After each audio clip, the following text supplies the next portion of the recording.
नमस्कार, मी प्रथमेश आणि आपण पाहत आहात ऑप्शनॉमी ट्रेडर्स हा आपला यूट्यूब चॅनल.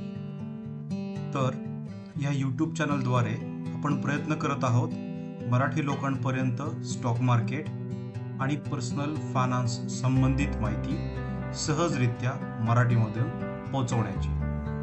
चला तर मग आजच्या सेशनला सुरुवात करूया. आजचा आपला विषय आहे म्युच्युअल फंडमध्ये पैसे गुंतवल्याचा किंवा इन्व्हेस्ट केल्याचा काय फायदा होतो. आपण जाऊया माझ्या स्क्रीनवर आणि बघूया की आपल्याला म्युच्युअल फंडचे काय काय फायदे होतात. बघू की आपले म्युच्युअल फंडमध्ये जर आपण पैसे गुंतवले तर आपले फायदे काय काय आहेत. तर या ठिकाणी मी साध्या सोप्या शब्दामध्ये हे 6 फायदे तुम्हाला एक्सप्लेन करणार आहे. आपला पहिला मुद्दा येतो तो म्हणजे डायव्हर्सिफिकेशन. आपण हा शब्द बऱ्याच वेळा ऐकलेला आहे.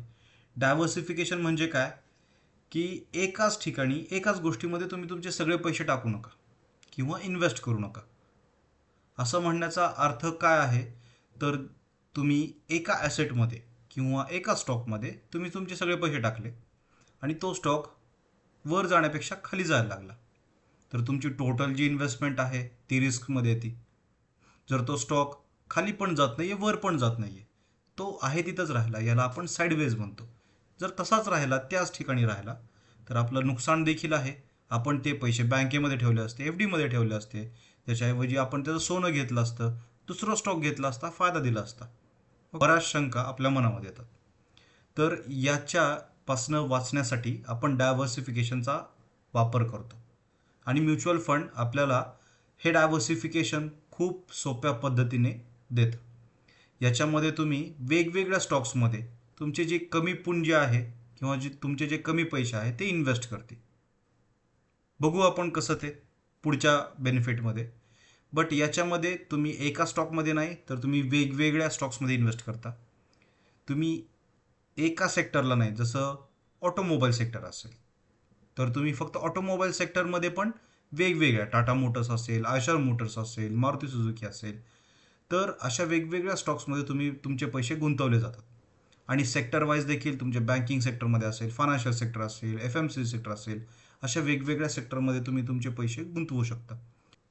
याचबरोबर तुम्हाला इक्विटीमध्ये किंवा स्टॉक्समध्ये पैसे गुंतवायचे आहेत, बट सोन्यामध्ये पण गुंतवायचे आहेत आणि त्याचबरोबर तुम्हाला रिअल इस्टेटमध्ये पण गुंतवायचे आहेत, बॉन्ड्समध्ये पण गुंतवायचे आहेत. तर तुम्ही ह्या वेगवेगळ्या, याला म्हणतो आपण ॲसेट क्लासेस, तर तुम्ही ह्या वेगवेगळ्या ॲसेट क्लासेसमध्ये तुमचे पैसे गुंतवू शकता. ओके. डायव्हर्सिफिकेशन किंवा वेगवेगळ्या ठिकाणी गुंतवल्याचा काय फायदा असतो. लॉस देत असेल तर दुसरी गोष्ट ती तुमची रिस्क किंवा तो तुमचा लॉस कव्हर करण्यासाठी मदत करते. तर हा पहिला फायदा आहे म्युच्युअल फंडचा. आपला दुसरा फायदा येतो प्रोफेशनल मॅनेजमेंट. भरपूर जण अशी लोक आहेत की जे जॉब करत आहे, त्यांचा बिझनेस आहे, त्यांना उर्वरित रक्कम आहे किंवा त्यांच्याकडे जी एक्स्ट्रा इन्कम आहे तर तो गुंतवायचा, इन्व्हेस्ट करायचा. बट त्यांना फायनान्शियल नॉलेज नाही आहे, स्टॉकच्या बाबतीत फंडामेंटल ॲनालिसिस करायला वेळ नाही आहे किंवा माहीत नाही आहे, टेक्निकल ॲनालिसिस माहीत नाही आहे, योग्य वेळ काय आहे ते माहीत नाही आहे. त्याच्यामुळं भरपूर जण ट्राय करतात पण फेल होतात किंवा तेवढं आपल्याकडे पैसे नसतात. आपण काय करू शकतो, आपण तर एक डायव्हर्सिफिकेशन हा फायदा बघितला, तर आपण कुठल्या तरी प्रोफेशनल लोक जे आहेत तर त्यांना हे आपलं काम आउटसोर्स करू शकतो आणि म्युच्युअल फंड हेच करतं. तर म्युच्युअल फंड मॅनेज कोण करत असतं तर म्युच्युअल फंड मॅनेजर्स. त्यांना बऱ्याच एक्सपिरियन्स असतो, त्यांचं त्या फील्डमध्ये एक्सपर्टीज असतात आणि त्यांच्याकडे तेवढे रिसोर्सेस असतात, त्यांच्याकडे तेवढी माहिती असते की ते योग्य डिसिजन्स घेऊ शकतील. त्याच्यामुळं म्युच्युअल फंडमध्ये गुंतवणं कधीही फायदेशीर आहे. आपला पुढचा मुद्दा आहे लिक्विडिटी.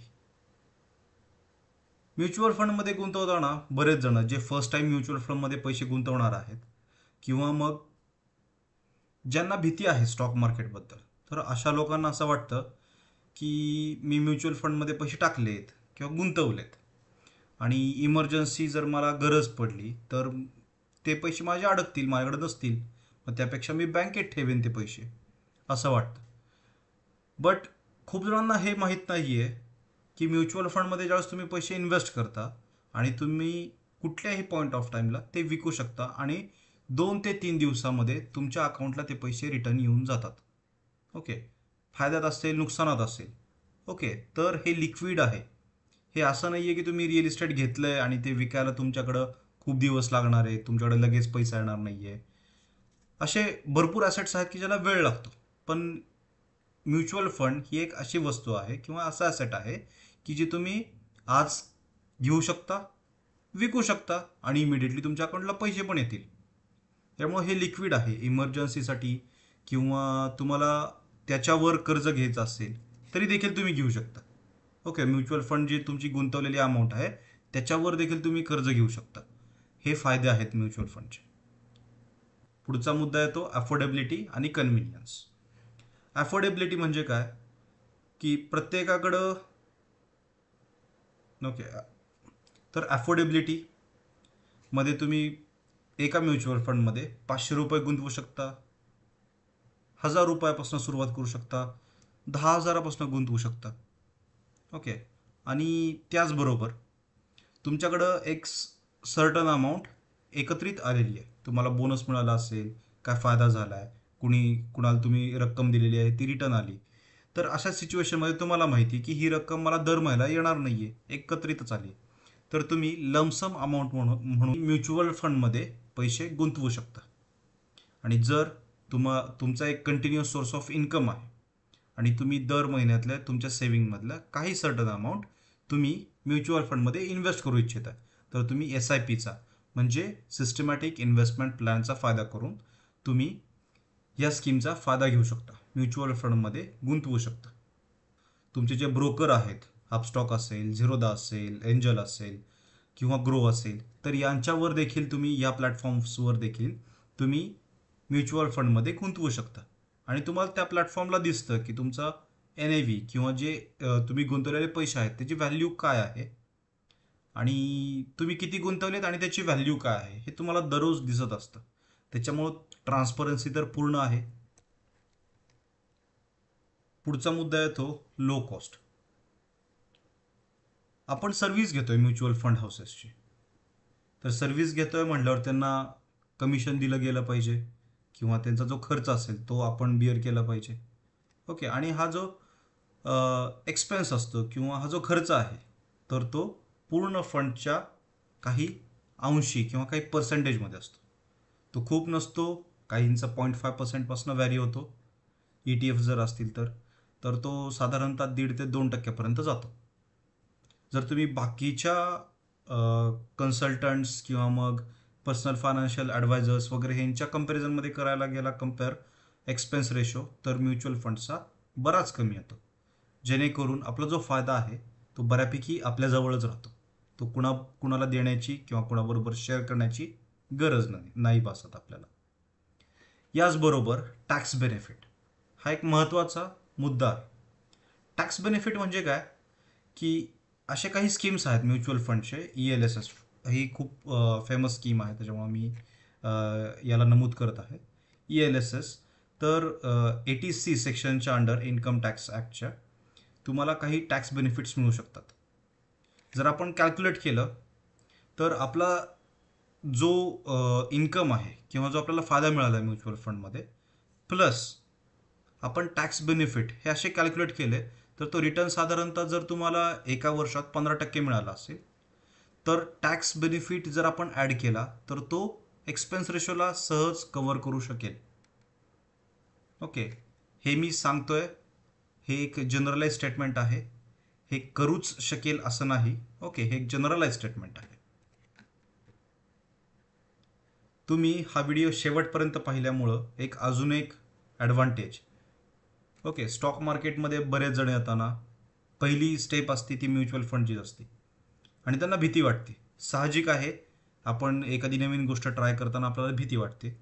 तर अशी भीती असते की माझ्या ब्रोकरकडं मी म्युच्युअल फंड ठेवलेले आहेत माझे किंवा मी पैसे गुंतवलेले आहेत आणि ब्रोकरचाच जर काय लॉस झाला किंवा तो पळून गेला, असे बरेच क्वेश्चन्स येतात.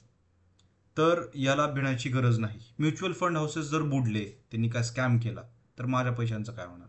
ओके, म्युच्युअल फंड्स हे रेग्युलेट केले जातात इंडियामध्ये सेबीद्वारा, securities and exchange board of India. याच्यामध्ये प्रत्येक गोष्टीवर वॉच ठेवला जातो. तुमची गुंतवणूक जिथं आहे तर त्याच्यावर वॉच ठेवला जातो आणि तुम्ही एक गॅरंटीनी तुम्ही पैसे त्याच्यामध्ये गुंतवू शकता. भलं त्याच्यामध्ये प्रॉफिट होईल, लॉस होईल. जनरली प्रॉफिटच झालेला आहे. ज्यांनी लॉंग टर्ममध्ये ठेवले त्यांच्या 100% प्रॉफिट झालेला आहे. म्युच्युअल फंडमध्ये लॉंग टर्ममध्ये ज्यांनी पैसे ठेवलेत त्या सर्वांना प्रॉफिट झालेला आहे, भारतामध्ये तरी ॲटलिस्ट. आणि ट्रान्सपरन्सी जी आहे ही आपल्याला दररोज तर आपल्या ब्रोकर दाखवतो जे आपल्याला की आपल्या म्युच्युअल फंडमध्ये प्रॉफिट झाला आहे, लॉस झाला आहे, आपण जे पैसे गुंतवले त्याचं काय झालं आहे, ही ट्रान्सपरन्सी मिळतीच आहे. आणि हे रेग्युलेट केले गेलेले आहेत मार्केट, जेणेकरून आपण ज्याच्याकडे पैसे दिलेत तर ते त्या पैशांचा वापर योग्यरित्या होतोय का, आणि त्यांनी ज्या गोष्टीत गुंतवायची आपल्याला हमी दिलेली आहे तर त्याच ॲसेटमध्ये, त्याच स्टॉक्समध्ये ते पैसे गुंतवले गेलेत का, हे सगळं रेग्युलेट करण्याचं काम सेबी स्वतः करते. त्याच्यामुळे आपल्याला कोणतीही भीती बाळगायची गरज नाही. धन्यवाद. तुम्ही हा आपला व्हिडिओ शेवटपर्यंत बघितला असेल तर प्लीज ह्या चॅनलला सबस्क्राईब करा, या व्हिडिओला लाईक देखील करा आणि खाली जरूर कमेंट बॉक्समध्ये लिहा. धन्यवाद.